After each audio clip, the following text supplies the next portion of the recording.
Welcome to எஸ்எஸ்பிகே channel. இன்றைக்கி நம்ம பார்க்க போகிறது ராஷ்டிரபாஷா பாட்டிய புஸ்தகத்தில் இருக்கக்கூடிய ஏகாங்கியில் பகுக்கி விதாவில் இருக்கக்கூடிய கொஸ்டின் ஆன்சர் பார்க்க போகிறோம். ரொம்ப ஒவ்வொரு லைன் கொஸ்டின் ஆன்சர் தான் ரொம்ப ஈஸியாக படிச்சிடலாம். நம்ம இதுலேருந்து கண்டிப்பாக ஒரு கொஸ்டின் வந்துடும். ஒரு கொஸ்டின், இந்த 4 கொஸ்டின்லேருந்து ஒரு கொஸ்டின் கண்டிப்பாக வரும். ஜீவன்லால் நே கமலா கி விதா கியோம் நகி கி. ஜீவன்லால் வந்து கமலாவை ஏன் வந்து அனுப்பலை, வீட்டுக்கு வழி அனுப்புதல் செய்யலை. தகேஜிக்கு ரகம் 5,000 ரூபியே பாக்கி தி. வரதட்சணை வகையில், ரகம்னா வகையில், வரதட்சணை இதில் பணத்தில் 5,000 ரூபாய் பாக்கி இருந்தது. இஸ்லியே ஜீவன்லால்னே கமலாக்கி விதா நகி கி.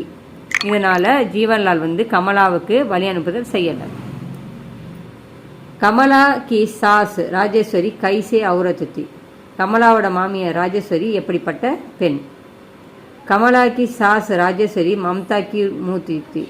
கமலாவோட மாமியார் வந்து ராஜேஸ்வரி ஒரு தாய்மை உணர்வு உள்ளவங்க, ரொம்ப அம்மா பாசம், அதாவது ஒரு தாய்மை உணர்வோட எல்லா பொண்ணையும் தன்னோட பொண்ணு மாதிரி பார்க்கக்கூடிய ஒரு அன்பான உருவமாக இருந்தாங்க. கமலா கா பதி ரமேஷ் கஹாங்கு கயாத்தா. கமலாவோட கணவன் ரமேஷ் எங்கே போயிருந்தான். कमला का पति रमेश अपनी बहन गौरी को पहले सावन पर ले आने गया था. கமலாவோட கணவன் வந்து ரமேஷ் தன்னுடைய தங்கச்சி கௌரியை வந்து ஆடி மாதத்துக்கு முன்னாடி கூட்டு வரத்துக்காக போயிருந்தான். ஜீவன்லால் கியோம் பேச்சைன் ஹுயி.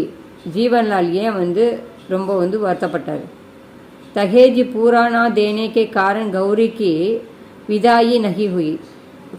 வரதட்சணை முழுசாக கொடுக்காத காரணத்தினால கௌரியோட வழி அனுப்புதல் நடக்கலை. எஹ் பாத் சூன்க ஜீவன்லால் பேச்சைன் ஹுயி. இந்த விஷயத்தை கேட்டு ஜீவன்லால் வந்து ரொம்ப வருத்தம் அடைஞ்சார்.